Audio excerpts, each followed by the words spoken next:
నిన్ను కొట్టడానికి కాదురా, ఎప్పుడెప్పుడు నీవు దొరుకుతావా, ఎప్పుడెప్పుడు నిన్ను ఆలింగనం చేసుకుని నిన్ను ముద్దాడుదామా అని చూస్తున్నాను రా అన్నదట గోపిక. గోకులంలో ఉన్నటువంటి ప్రతి గోపిక కూడా కృష్ణుడి ఆదరణకు విసిగెత్తి యశోదమ్మకు చెప్పడం లేదండి, ఇన్ని చేసినా వారు మాకు దొరుకుతలేడని చెప్తున్నారు.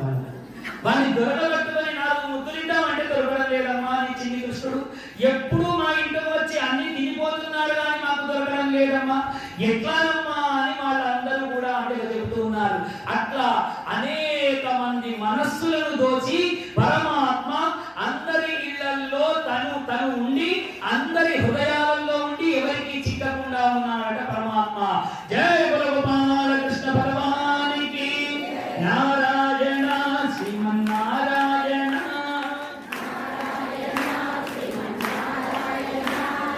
నారాయణ భగవన్నారాయణ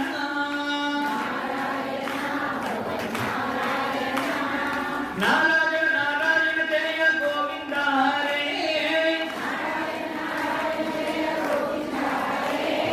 నారాయణ నారాయణ జయ గోపాల హరే నారాయణ నారాయణ జయ గోవింద హరే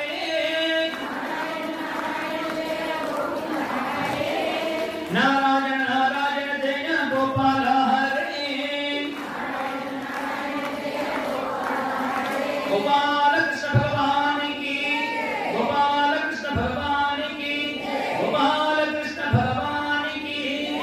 ఓయమ్మా నీ కుమారుడు మారిళ్ళను పాలు పెరుగు మననీడమ్మా, పోయదమెక్కడికైనను మా అన్నల సురభానలాన మంజులవాణి.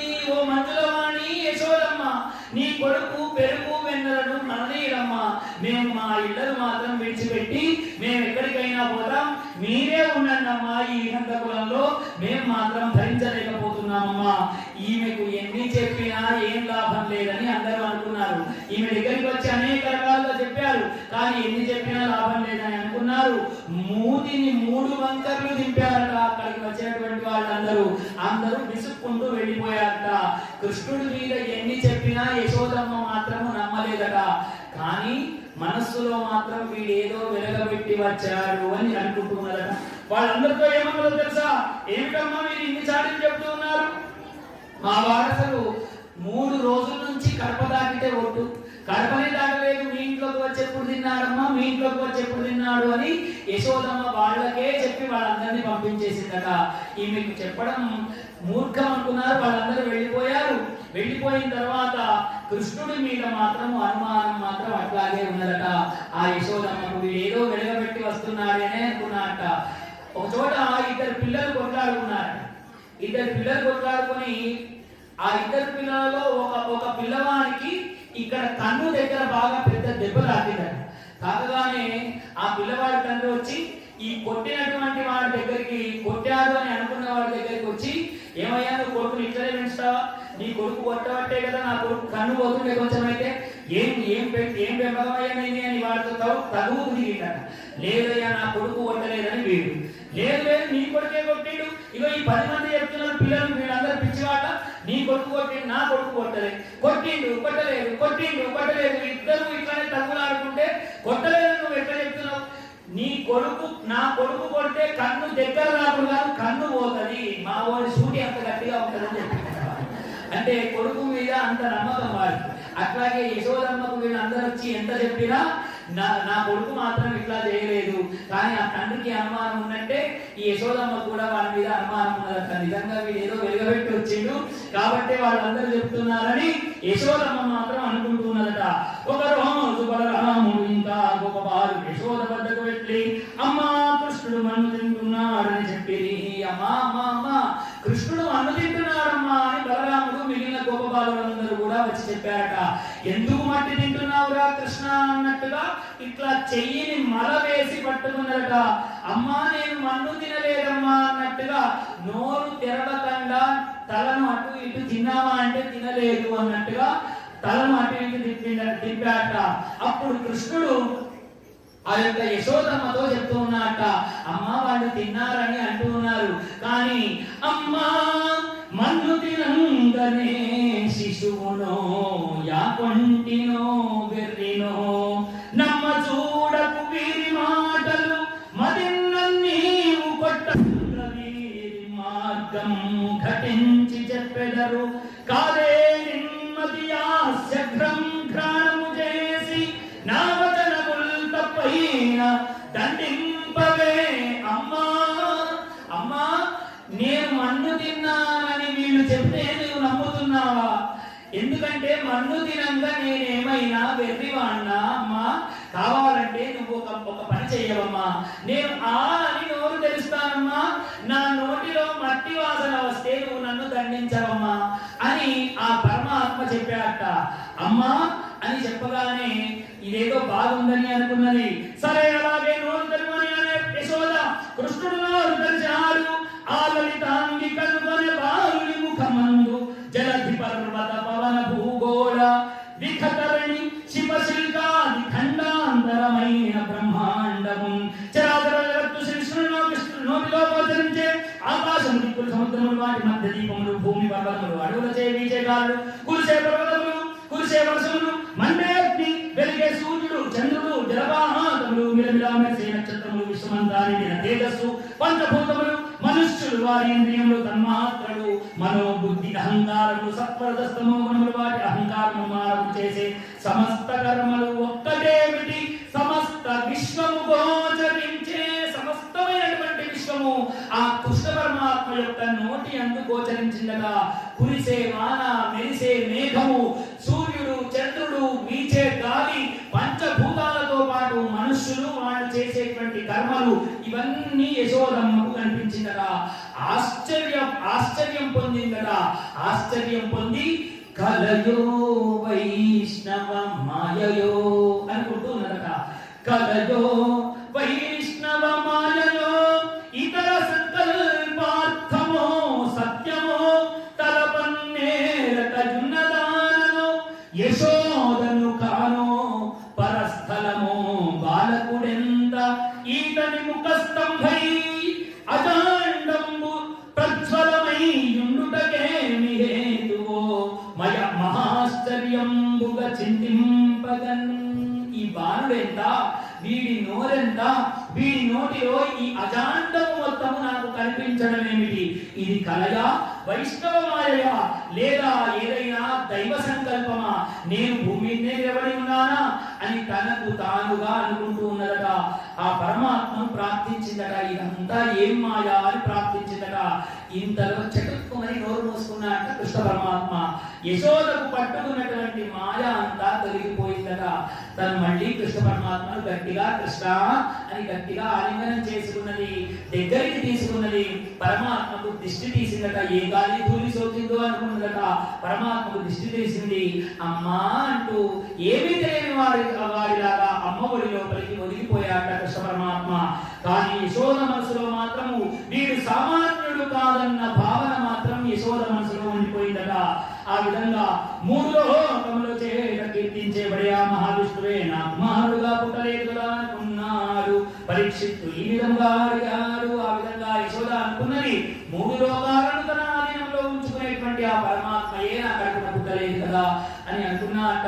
కృష్ణుడు శుభుడు ఈ విధంగా పరీక్ష మహారాజుకు తెలియజేస్తుంటే పరీక్ష మహారాజు మళ్ళీ ప్రశ్నించాట. ఓ మునింద్ర, మూడు లోకములను పుట్టించి పెంచి ఏం చేసే పరమాత్మ యశోదానందుల ఇంటిలో కుమారుడుగా పెరగడానికి వారు ఎంత పుణ్యములు చేసుకున్నారు. ఉదాహరణగా శ్రీకృష్ణుడు దేవకీ వసుదేవులకు జన్మించినప్పటికీ వారు శ్రీకృష్ణుని బాల్య క్రీడలను ఆనందించే భాగ్యము నోచుకోలేదు. ఆ కృష్ణమునంద యశోదలకు దక్కే ఈ యశోదానందులు పూర్వజన్మంలో ఏ పుణ్యము ఆచరించడం కదా, అందుకే ఈ జన్మమున భాగ్యము దక్కేనని సమాధానం గురించే పరీక్షిత్తు అడిగాట. ఆహా పరమాత్మ, నీవు ఆ కృష్ణుడి బాల్య లీలలని చెబుతూ ఉంటే వాస్తవానికి వసుదేవుడు దేవకీ గర్భంలో జన్మించినప్పటికీ ఈ భాగ్యమంతా నందుడికి యశోదకు కలిగింది. ఆ యశోదానందులు పూర్వజన్మంలో ఎంతటి పుణ్యాన్ని చేసుకున్నారు కదా అని పరీక్షిత్ మహారాజు ప్రశ్న వేస్తే సుఖ బ్రహ్మ చెప్తూ ఉన్నారట. ఓ పరీక్షిత్ మహారాజా, అష్టవసువులలో ద్రోణుడనే వాడు ఉన్నాడు. అతని భార్యతో కలిసి బ్రహ్మదేవుని దర్శనం వెళ్ళారు. బ్రహ్మదేవుడు వారిని చూసి మీరు కొంతకాలం మానవ లోకంలో జన్మించవలసి ఉంటుందని చెప్పగా ఈ విధంగా అన్నాడు. ద్రోణుడు ఆయన భార్య ఈ విధంగా అన్నారు. కానీ చిన్న వినపు మేము మానవ లోకంలో ఉండగా దేవదేవుడైన శ్రీహరి మీద అనంతమైన భక్తి కలిగేటట్టు అనుగ్రహించుడి. పూర్వజన్మలో వీడు ద్రోణుడు ఆయన భార్య అయినటువంటి వీళ్ళిద్దరూ అష్టవసువులలో ఒకరట. నందుడు పూర్వజన్మలో ద్రోణుడుగా ఉన్నట్ట. బ్రహ్మదేవుడు ఒకసారి వాళ్ళని పిలిచి మీరు భూలోకానికి వెళ్ళండి అని చెప్పారట. చెప్పగానే సరే బ్రహ్మదేవా నీ ఆజ్ఞ ప్రకారం వెళ్తాం, కానీ మేము భూలోకంలో ఉన్నన్ని రోజులు మాకు ఆ పరమాత్మ మీద మాత్రమే భక్తి ఉండేటట్టు చెయ్యవయ్యా అని అడిగితే, ఓ ద్రోణ, మిమ్మల్ని పంపించేదే అందుకు పరమాత్మ మీద ధ్యానం కాదు, పరమాత్మయే మీకు పుత్రుడుగా మీ దగ్గరే పెరుగుతాడయ్యా అన్న మాట చెప్పారు. కాబట్టి అది బ్రహ్మవర ప్రసాదం కాబట్టి నందుడికి యశోదకు ఆ యొక్క అనుగ్రహం లభించిందయ్యా అన్న మాటను తెలియజేశాట. ఆ కారణం చేత ద్రోణుడు నందుడుగాను ఆయన భార్య యశోదగాను జన్మించారు. వాళ్ళిద్దరూ దేవకీ వసుదేవులకు జన్మించినప్పటికీ కూడా కృష్ణ బలరాములు వీళ్ళ ఇద్దరి యొక్క ప్రేమకు వాళ్ళిద్దరు నోచుకున్నారయ్యా. ఓ పరీక్ష మహారాజా, ఒక రోజు యశోద తన ప్రచారకుల చేత వేరే పనులకు పంపిన మాత్రం కుండలో పెరుగు పోసి కవ్వము చేత చిలుకుతుండే. ఆ విధంగా ఒక రోజు యశోదమ్మ తనే కుండలో పెరుగు పోసి చిలుకుతూ ఉన్నదట. వెన్న కోసం చిలుకుతూ ఉంటే పరిచారకులకు పని వాళ్ళను వేరే పనికి దేని గోపురమాయించింది. చిలుకుతూ ఉంటే కృష్ణ పరమాత్మ వచ్చాడు. అమ్మా అమ్మా ఆకలి ఆకలి అన్నట్ట. ఉండరా కృష్ణ పాలిస్తాను అని అన్నదట యశోదమ్మ. లేదమ్మా నాకు ఇప్పుడే పాలు కావాలని బాగా అల్లరి పెట్టాట. ఇంకేముంది, ఆ చిలకడ మాపేసింది. వెంటనే తన స్తన్యాన్ని ఇచ్చిందట కృష్ణుడికి పాలు తాగడానికి. ఇట్లా ఇచ్చినట్టే ఇచ్చింది. పొయ్యి మీద పెట్టిన పాలు గుర్తొచ్చాయట యశోదమ్మకు. వెంటనే ఆ స్తన్యాన్ని లాగేసింది. పాలను ఇవ్వకుండా లాగేసిందట. పాల వైపు వెళ్ళిందట. నాకు పాలివ్వడం మానేస్తావా, ఒక దిక్కు బాగా ఆకలేస్తూ ఉంటే పాలివ్వకుండా ఉంటావా అని అటు ఇటు చూశాట. కప్పము ఎక్కడైతే అక్కడ చిలకడానికి పెట్టబడిందో ఆ కప్పము చేత పెరుగు కుండను కప్పి పగలగొట్టాట కృష్ణ పరమాత్మ. పగలగొట్టి అందులో ఉన్న వెన్నంతా జుర్రుకుంటూ తాగుతున్నట్ట. అక్కడ పాలన్నింటినీ వ్యవస్థగా చేసి ఈ యశోదమ్మ గల్లున అందరి చప్పుడుతోటి మళ్ళీ ఇక్కడికి వస్తుంటే అమ్మ వస్తున్నదన్న భావన చేత ఆ పెరుగు కుండను పట్టుకొని పక్కన ఎక్కడో లోపల గదిలో కూర్చొని ఆ వెన్న పెరుగునంతా తింటున్నట్ట. ఈ యశోదమ్మ వచ్చింది, అక్కడ పెరుగు కుండ మాయమైంది. ఇది కృష్ణుడి పని అని అనుకున్నది. అటు ఇటు చూసింది. అటు ఇటు తిరిగితే ఒక రూములో విచిత్రమైన సంఘటనను చూసిందట. తాచెట్టతో వనమంత చేర్చినదన్నట్టు వీడొక్కడే తినకుండా అక్కడ వాళ్ళ ఇంటి మీద వారిన కోతులన్నింటినీ వెనబెడుతూ ఉన్నట్ట. ఈ యశోదమ్మకు నశాలానికి ఎక్కిపోయింది కోపం. ఒరే ఇంత పని చేస్తావా, అందుకే అందరూ వచ్చి నీ మీద ఆచార్యులు ఈ చార్యులు చెప్తున్నారని యశోదమ్మ కనిపించి ఇట్లా కాదని అనుకున్నది. కృష్ణాని ఆగడాలు మరీ మితిమీరిపోతున్నాయి, ఇప్పుడు నేను నిన్ను ఎక్కడైనా కట్టేస్తే గానీ నువ్వు గమ్మున కూర్చోవు అని అటు ఇటు తిరిగిందట. తిరిగి ఒక చోట ఒక 2 మూరల దారం ఒకటి కనిపించిందట. ఆ దారం చేత పెద్ద రోలు ఒకటి తీసుకొని ఆ రోలుకు కట్టేద్దామని కృష్ణ పరమాత్మ నడుముకు దారం కట్టింది. రోలుకు దారం కట్టడానికి ప్రయత్నిస్తే రెండు జానెలు ఆ దారము తగ్గిపోయిన చిన్నగా ఉన్నదట. అటు ఇటు చూసింది మళ్ళీ యశోదమ్మ. ఈ దానికంటే పెద్దదైన తాడు తీసుకొచ్చిందట. మళ్ళీ కట్టాలని చూసింది, అయినా రెండు జానెలు తగ్గిపోయింది. ఎంత తీసుకొని వచ్చినా అది 2 జానెలు 2 పెద్దలు తక్కువగానే ఉన్నదట. అమ్మ అవస్థలు చూశారండి కృష్ణ పరమాత్మ. అమ్మ ఇదిగో కట్టివేయమనమ్మా అని మొదటి తాడు కంటే చిన్న తాడుని ఇచ్చాట. వెంటనే అది అందిందట. ఈ ఘటన వల్ల, ఈ సంఘటన వల్ల మనకి ఏం తెలుస్తుంది అంటే పరమాత్మ ఎప్పుడు బంధించబడతాడు భక్తుడికి, తనకు తానుగా మాత్రమే బంధించబడతాడు. మనం ఎన్ని ప్రయత్నములు చేసినా అమ్మకే సాధ్యపడలేదైతే, కృష్ణుడి అమ్మ యశోదమ్మకే సాధ్యపడలేదైతే మనలాంటి భక్తులకు కృష్ణుడు బంధీ కావాలి అంటే ఎన్ని జన్మల పుణ్యము చేసుకుంటే అది సాధ్యమవుతుంది. మా మామగారు ఉండేవారండి ఇక్కడ ఈ హౌసింగ్ బోర్డ్ కాలనీలో ఉన్న వాళ్ళందరికీ బాగా సుపరిచితులు. ఆయన అంబారావు మాస్టర్ అని లెక్కల మాస్టర్ గారు, బాగా సుపరిచితులు. ఆయన ఉర్దూ మీడియంలో లెక్కలు చెప్పేవారు. ఆయన ఎంతటి నిస్వార్థమైన భక్తి అంటే చిన్ననాడు మేము ఆయన దగ్గరే పెరిగాము. ఆయన ఎంత నిస్వార్థమైన భక్తి అంటే ఎన్నడూ మా మామయ్య గారు మడిగట్టుకొని దేవుడి ముందు గంటల కొద్ది పూజ చేసిన వారు కాదు. ఎందుకంటే వాళ్ళంతా నిజాముల కాలంలో నిజాముల యొక్క బాగా ఆ పరిపాలన అంతా చూసినటువంటి పెద్దవాళ్ళు. ఆయన ఉర్దూలోనే రాసేవాళ్ళు, ఉర్దూలోనే చదివేవాడు, ఉర్దూ మీడియంలోనే లెక్కలు చెప్పేవాడు. అట్లా అప్పటి మనిషి ఆయన మాత్రం రోజు పొద్దున్నే లేచి భగవంతుడి దగ్గరికి మా అత్తయ్య ఏవైతే పాలు ఆయనకు తాగడానికి ఇచ్చేదో ఆయన పాల గ్లాసును తీసుకువెళ్ళి కృష్ణ పరమాత్మ ఫోటో ముందు పెట్టేవారు. పెట్టిన తర్వాత అట్లా ఎంతసేపు పెట్టేవారు అని అంటే నా గుర్తులోనే ఒక గంటన్నర సేపు కృష్ణుడి ఫోటో ముందు పెట్టి బాగా చల్లారిపోయిన పాలను తాగేవారు ఆయన. ఈ విషయం అంతా ఎందుకు చేస్తున్నారు అని నేను పెద్దయ్యాక భాగవతం ఎప్పుడైతే పట్టుకున్నానో మా మామయ్య ఇట్లా ఎందుకు చేసేవారు అని ఆలోచిస్తే అప్పుడు తత్వము బోధపడిందండి. పరమాత్మ నిజంగా మనము ఏ భావన చేతనైతే పరమాత్మను మనం వేడుకుంటామో తప్పనిసరిగా కృష్ణ పరమాత్మ పాలు తాగాలని అక్కడ పెట్టేవారు. తప్పనిసరిగా పరమాత్మ తాగేవారండి. ఎందుకంటే మనం ఏ భావన భావం తద్భవతి అని మనకు ధర్మం చెప్పింది. ఏ భావన చేత మనం పరమాత్మను వేడుకుంటామో ఆ భావన తప్పనిసరిగా పరమాత్మ తీరుస్తాడండి, దాంట్లో అనుమానం లేదు. అందుకని పరమాత్మను పట్టుకోవాలి అంటే మన భావన శుద్ధమై ఉండాలి, మన భావన మంచి భావన అయి ఉండాలి, మన భావన నిస్వార్థమై ఉండాలి. అప్పుడు మాత్రమే తనకు తానుగా మనకు చిక్కుతాడండి పరమాత్మ. అట్లా తల్లికి చిక్కనటువంటి పరమాత్మ తనకు తానుగా చిన్న తారాన్ని ఇచ్చాడు. అప్పుడు యశోదమ్మ రోలుకు కట్టేసిందట, తను పని చేసుకోవడానికి వెళ్ళిపోయిందండి. కృష్ణ పరమాత్మ ఊరికే ఉంటాడా, కట్టేసిన అటు ఇటు చూస్తూ ఉన్నాడు. తనకున్నటువంటి ఆ బలము చేత రోలును లాగుతూ వెళుతూ ఉన్నాడట. పెరట్లో 2 మద్ది చెట్లు కనిపించాయట. 2 ఇట్లా పక్క నుంచే పెరిగాయి. అటు ఇటు చూస్తూ ఉన్నాడు. పెరట్లో అంబాడుతూ వెళుతూ ఉన్నాడు. వెళుతూ ఉంటే రోలు 2 చెట్ల మధ్యలో నుంచి దూరిందట. దూరగానే అందులో నుంచి వెళ్ళలేక అటు వెళ్ళలేక ఇటు వెళ్ళలేక గట్టిగా ఒక లాగుడు లాగాట కృష్ణ పరమాత్మ. పెద్ద శబ్దం చేస్తూ 2 మద్ది చెట్లు కాస్త పెడపెడ అంటూ కింద రాలిపోయాయట. జయ గోపాల కృష్ణ భగవానికి నారాయణ శ్రీమన్నారాయణ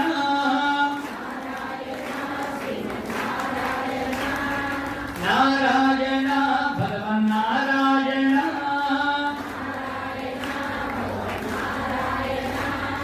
నారాయణ నారాయణ జయ గోవింద హరే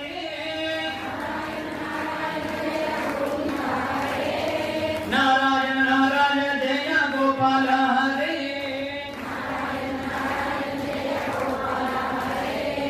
నారాయణ నారాయణ జయ గోవింద హరే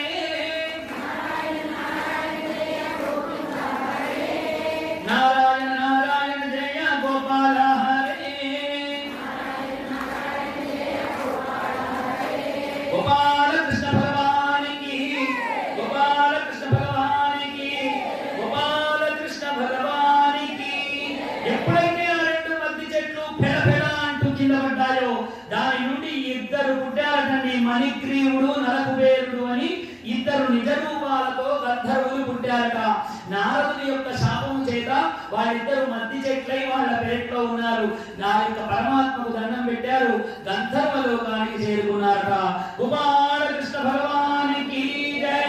ఎప్పుడైతే ఆ 2 పెద్ద చెట్లు విరిగి పడ్డాయో గోకులంలో ఉన్నటువంటి వాళ్ళు యశోదమ్మ ఆ చెట్ల చప్పుడుకు అక్కడికి పరుగున వచ్చారట.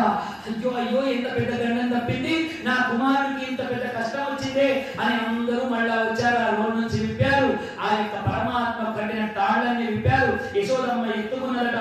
కృష్ణుడికి చక్కగా స్నానం పోసింది, మళ్ళీ దిష్టి తీసి కట్లు కట్టిందట ఆ తల్లి. గోకులంలో అందరూ బలరామ కృష్ణుడి ఆడపాలన చేత ఆనందిస్తూ ఉండే నందుని మనసులో మాత్రం వసుదేవుని మాటలో గింగులు అంటూ ఉన్నాయి. ఏ వేళలో ఏ ఆపద ముంచుకు వస్తుందో అని భయపడుతున్నాడు.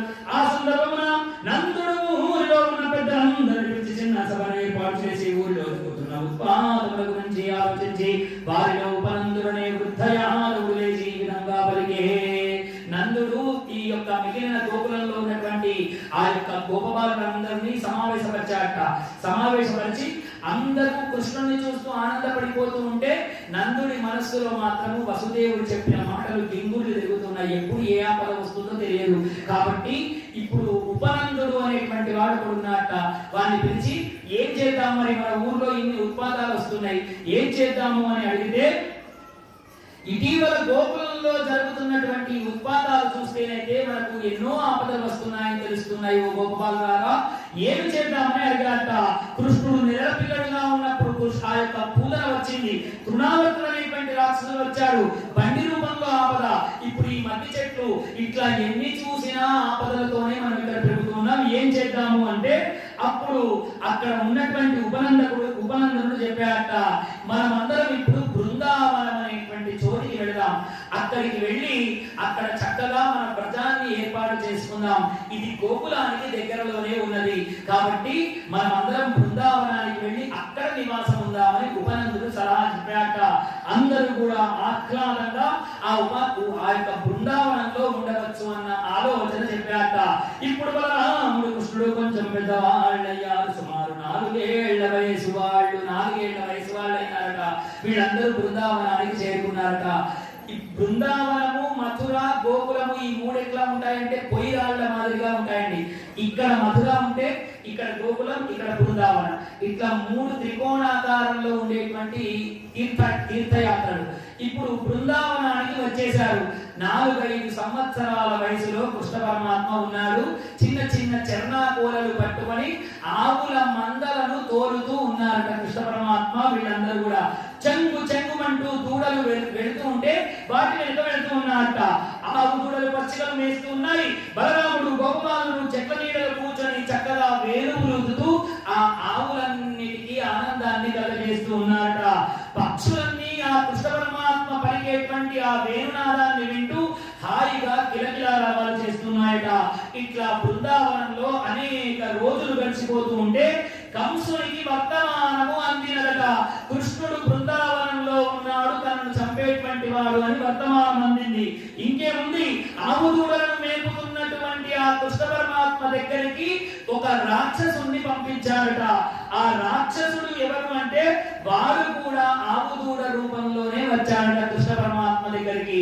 వచ్చి కృష్ణ పరమాత్మను తన వాడి అయినటువంటి కొమ్ముల చేత చంపివేద్దామన్న ఆలోచన చేత మందలో మందయ్యి కలిసిపోయారట. ఇదంతా ఒక ఓరకంట చేత చూస్తూ ఉన్నాడండి కృష్ణ పరమాత్మ. వచ్చాడా అని అనుకున్నాడు. ఆ మందలోపలికి వెళ్ళాడు. ఎవడైతే ఆ దూడ వేషం కట్టినటువంటి రాక్షసుడు ఉన్నాడు, వెనక 2 కాళ్ళు తోక పట్టుకొని గిరగిరా తిప్పుతూ బండకు వేసి మోదాట. రక్తము కక్కి ఆ రాక్షసుడు చనిపోయాట. జై గోపాల కృష్ణ భగవానికి. భయంకర ఆధారంతో వచ్చి చచ్చిన రాక్షసుని చూసి గోపాలుడు భలే కృష్ణ భలే చంపిదివని కృష్ణ పరమాత్మను వేడుకొని భలే కృష్ణ ఎంత బాగా చంపావురా కృష్ణ అని గోపాలులందరూ కృష్ణుని వేడుకున్నారట. అందరూ తాము తెచ్చుకున్నటువంటి సత్యన్నము తిన్నారట. హాయిగా గోకులంలో ఆ యొక్క బృందావనంలో తిరుగుతూ ఉన్నారట. ఒకరోజు దూడలన్నీ మేతమే సాయి వాటిని నీరు పాలించడానికి దగ్గరలో ఉన్న మడుగు తీసుకెళ్లారు గోపాలు. దూడలన్నీ నీళ్లు తాగుతున్నాయి.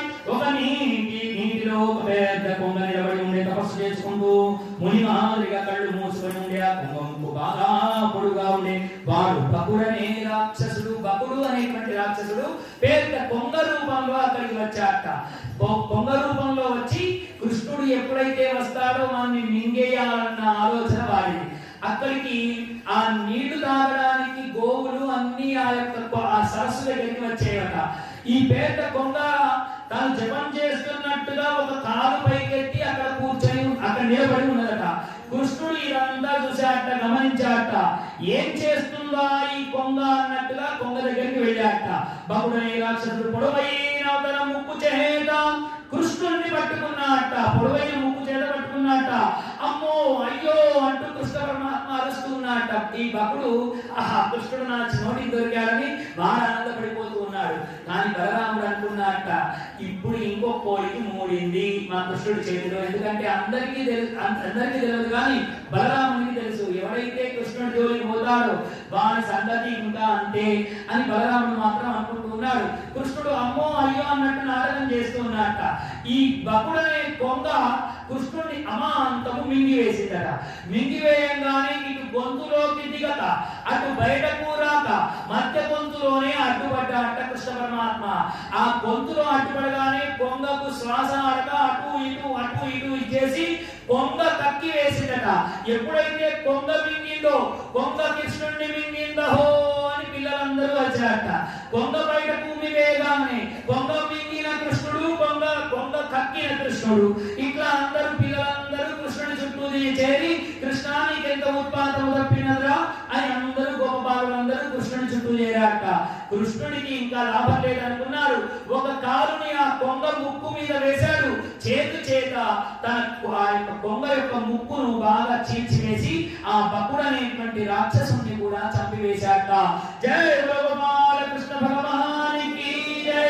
అందరూ అనుకున్నారట, ఇంత పెద్ద కొంగ మింగిన కృష్ణుడు చెక్కు చెదరకుండా ప్రాణాలతో బయటపడ్డాడు, ఇదంతా దైవము మాయా అని అందరూ అనుకున్నారట. కృష్ణుడికి మాత్రం ఏం కాలేదు అని మళ్ళీ అందరూ కృష్ణుడికి దృష్టి తీశారు, రక్ష కట్టారు. కృష్ణ పరమాత్మ చేస్తున్నటువంటి ఆ లీలను చూస్తూ ఆనంద డోలికలలో ఉన్నారట. నందుడికి మాత్రం మనసులో భయం ఎక్కువ, దానికి తోడుగా మిగిలిన వారందరూ ఈ విధంగా అనుకున్నారు. ఇక్కడికి వచ్చిన కృష్ణుడి ప్రాణ భయం పోలేదు, బృందావనానికి వచ్చినా కూడా ప్రాణ భయం పోవడం లేదు కదా. మొన్న దూడ రూపంలో వచ్చింది, ఇప్పుడు కొంగ రూపంలో వచ్చింది. ఈ విధంగా ఎంతమంది వచ్చినా కృష్ణుడికి మాత్రం ఏం కావడం లేదు, కానీ ఆపదలు మాత్రం వస్తూ ఉన్నాయని నందుడు అనుకుంటూ ఉన్నట్ట. కాలం గడుస్తూ ఉన్నది. ఒకరోజు బలరాముడు కృష్ణుడు తన స్నేహితులందరి సహాయం చేత యమునా నది తీరానికి వెళ్ళారట. అక్కడ కాలింది అనేటువంటి ఒక మడుగు ఉన్నదట. ఆ మడుగులో పరమాత్మ ఆ మడుగు దగ్గర గోవులన్నింటినీ మేపుతూ ఉన్నట్ట. మేపుతూ ఉంటే ఆ దప్పి చేత గోవులన్నీ ఆ మడుగు లోపలికి వెళ్ళి నీళ్లు తాగుతూ ఉన్నాయట. నీళ్లు తాగుతూ ఉంటే ఎట్లా నీళ్లు తాగుతున్నాయో అట్లా మూర్ఛ వచ్చి కింద పడిపోతున్నారట. అందులో ఉన్న నీళ్లు తాగిన గోపబాలులు కూడా మూర్ఛిల్లి కింద పడిపోతున్నారట. ఇదంతా ఎందుకు జరుగుతున్నది అని కృష్ణ పరమాత్మ చూశాడు. అక్కడ కొన్ని వేల సంవత్సరముల నుండి కాలింది అనేటువంటి ఒక మహాసర్పము తన అనేక మంది భార్యల చేత ఆ మడుగులో నివసిస్తున్నాడని తెలుసుకున్నాడు పరమాత్మ. మరి నివసిస్తే సరిపోతుందా అంటే దానిలో విషం కక్కుతున్నాడన్న సంగతిని కూడా పసిగట్టాడు. ఇప్పుడు ఈ కాలింది అనేటువంటి సర్పాన్ని యమునా నది నుండి ఈ మడుగు నుండి బయటకు పంపించాలని కృష్ణ పరమాత్మ అనుకొని ఒక ఆ యొక్క మడుగు పైన ఒక వృక్షం ఉన్నదట. ఆ వృక్షపు కొమ్మ మీద నిలబడి ఆ మడుగులోకి ఒక్కసారి దూకుడు దూకాట. ఈ దూకుడు దూకగానే పక్కన ఉన్నటువంటి గోపబాలులందరూ కూడా కృష్ణ పరమాత్మను చూసి అయ్యో కాలింది మడుగులో కృష్ణ పరమాత్మ దూకాడు అని చెప్పి మొత్తం అంతా వ్రజమంతా వ్యాపించిందట. వ్రజమంతా వ్యాపించింది. నీళ్లలో ఈదుతూ ఉన్నాడు కృష్ణ పరమాత్మ. ఆ కృష్ణ పరమాత్మ ఎప్పుడైతే నీళ్లలో దూకారో, ఎవరు నా నీళ్లలో దూకి మరుగులో ఆటలాడుతున్నారో చూద్దామని ఆ యొక్క కాలింది అనే సర్పం చూసింది. పిల్లవాడు నిర్భయంగా నీళ్లలో ఈదుతున్నాడు. వచ్చిందట, పెద్ద తన శరీరం చేత కృష్ణ పరమాత్మ మొత్తం చుట్టి వేసిందట. కాటు వేద్దామని ప్రయత్నిస్తున్నది. సర్పములకు ఉండేటువంటిది ఒకే ఒక్క గుణము, తమో గుణము. దానికి వీడు, నావాడు, పరాయివాడు, దేవుడు, దయ్యము అన్న తేడా లేదు. దాని గుణం ఒక్కటే, కాటు వేసి చంపాలి. అట్లాగే తమో గుణ సంపన్నురాలైనటువంటి ఈ కాళీయుడు కృష్ణ పరమాత్మను పట్టి చంపుదామని ప్రయత్నిస్తూ ఉన్నట్ట. ఇదంతా గమనించారు గోపబాలురు. అయ్యో కాళీయుడు పట్టుకున్నాడు, కృష్ణుడిని కాటు వేస్తున్నాడని వాళ్ళందరూ హే కృష్ణ కృష్ణ అని వాళ్ళందరూ ఏడుస్తూ ఉన్నారట. ఈ వ్రజమంతా వ్యాపించింది. వ్రజంలో ఉన్నటువంటి వాళ్ళందరూ కూడా వచ్చి కృష్ణ కృష్ణ అని అందరూ ఏడుస్తూ ఉన్నారు. బయట ఉన్నటువంటి గోవులు కూడా అంబా అంబా అని అరుస్తూ ఉన్నాయి. వీళ్ళందరినీ చూశాట, వాళ్ళందరి కష్టాన్ని చూశాడు కృష్ణ పరమాత్మ. ఇక లాభం లేదని అనుకున్నాడు. తన శరీరాన్ని అమాంతముగా పెంచివేసే ఇంత శరీరాన్ని బరువుగా పెంచేశాట, బాగా పెద్దదిగా మార్చేశాట. పట్టి వీణ్ణి చంపుదామని చూస్తే నా శరీరమే కుప్పైపోతున్నదని కాళీయుడు ఆ యొక్క కృష్ణ పరమాత్మను విడిచిపెట్టాట. కాళీయుడు తను బుసలు కొడుతూ కృష్ణ పరమాత్మను కాటివేద్దామంటే ఇటు బుస కొడితే ఇటు కొడితే ఇటు అన్నట్టుగా కృష్ణ పరమాత్మ తప్పించుకుంటూ ఒక్క ఉదులున ఆ కాళీయుని యొక్క పడగ మీదికి ఎక్కాట. ఎక్కి తను ఆనంద తాండవాన్ని ఆచరించాట. జై గోపాల కృష్ణ భగవానికి నారాయణ శ్రీమన్నారాయణ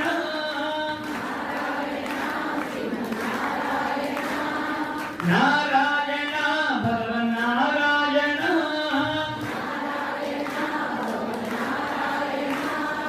నారాయణ శ్రీమన్నారాయణ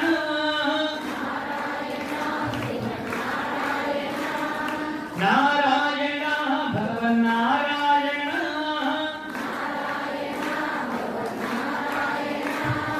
నారాయణ నారాయణ జయ గోవింద హరే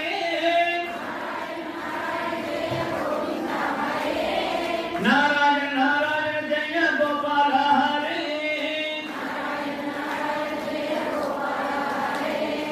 నారాయణ శ్రీమన్నారాయణ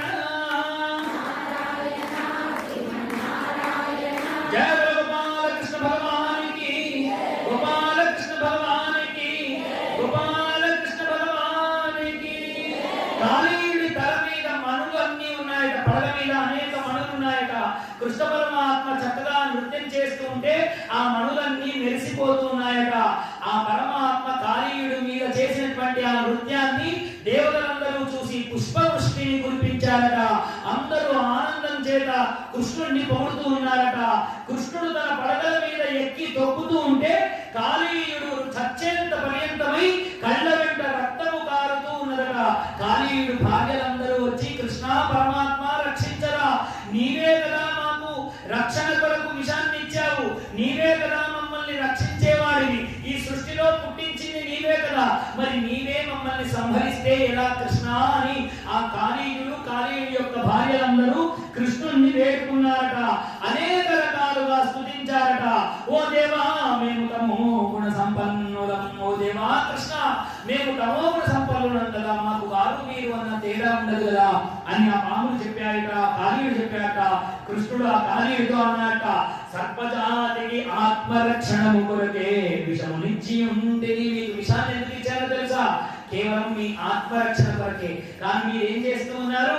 ఈ కాలింది మడుగులో విషాన్ని చిమ్ముతూ ప్రజలకు కావలసినటువంటి మంచి నీటిని ఆ యొక్క గోవులు తాగేటువంటి నీటిని మీరు అశుభ్రం చేస్తూ ఉన్నారు, వాటిని విషపూరితం చేస్తూ ఉన్నారు. ఇది చాలా పొరపాటు. కాబట్టి ఓ కాళీయుడా, నీవు ఇప్పటి నుండి ఈ యొక్క మడుగులో ఉండడానికి వీల్లేదు. నీవు సపరివారము చేత సముద్రమునకు వెళ్ళిపోవలసింది అని కృష్ణ పరమాత్మ చెప్పాట. నీవు గరుడు నుంచి తప్పించుకోవడానికే కదా ఈ మడుగులో దాక్కుని ఉన్నావు కాళీయుడా. నీవు గరుడు యొక్క బారి నుంచి తప్పించుకోవడానికే కదా నువ్వు ఈ యొక్క మడుగులో దాక్కున్నావు. ఇప్పుడు నేను నీ పడగల మీద నృత్యం చేశాను. నీ పడగల మీద నా కాలి అచ్చులు ఉన్నాయి కాబట్టి నా కాళ్ళ అచ్చులు ఉన్న నిన్ను గరుడు ఎప్పుడు ఏమి చేయడు. అందుకని నీవు ఆనందంగా సముద్రానికి వెళ్ళిపోయా అని చెప్పాట. కాళీయుడి యొక్క భార్యలు ఆనందాన్ని పొందారు, కృష్ణుని పూజించారు, స్తుతించారు. తర్వాత కాళీయుడు తన భార్యలతో కలిసి సముద్రము మధ్య ఉన్న రమణతమను ద్వీపమునకు వెళ్ళి అప్పటి నుండి యమునా నది జలములు కాలుష్యం నుండి విముక్తి పొందే నదీ తీరమంది ప్రజలు జంతువులు తాగడానికి యమునా నది జలములు యోగ్యమాయని శుభయోగేంద్రుడు పరీక్షణ్ మహారాజుకు కాళీయమర్ధనమను వృత్తాంతము వివరించి ఉండే. అట్లా కాళీయమర్ధనం అనేటువంటి వృత్తాంతాన్ని శుభయోగేంద్రుడు పరీక్షణ్ మహారాజు చెప్పాక తన భార్యలందరితో కలిసి రమణకము అనేటువంటి సముద్ర ద్వీపానికి వెళ్ళిపోయాట కాళీయుడు. జయ గోపాల కృష్ణ భగవానికి నారాయణ శ్రీమన్నారాయణ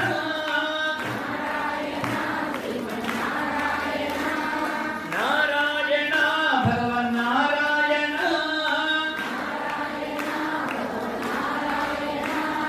నారాయణ నారాయణ జయ గోవింద హరే నారాయణ నారాయణ జయ గోపాల హరే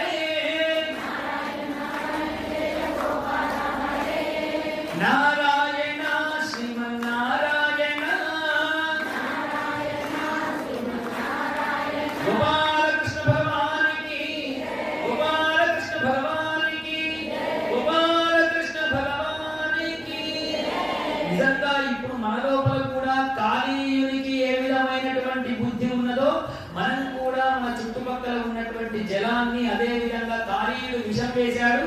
మనం ప్లాస్టిక్ బాటిల్లు, ప్లాస్టిక్ కవర్లు ఇవన్నీ కూడా గంగా నదికి స్నానం వెళ్తారు, గోదావరికి.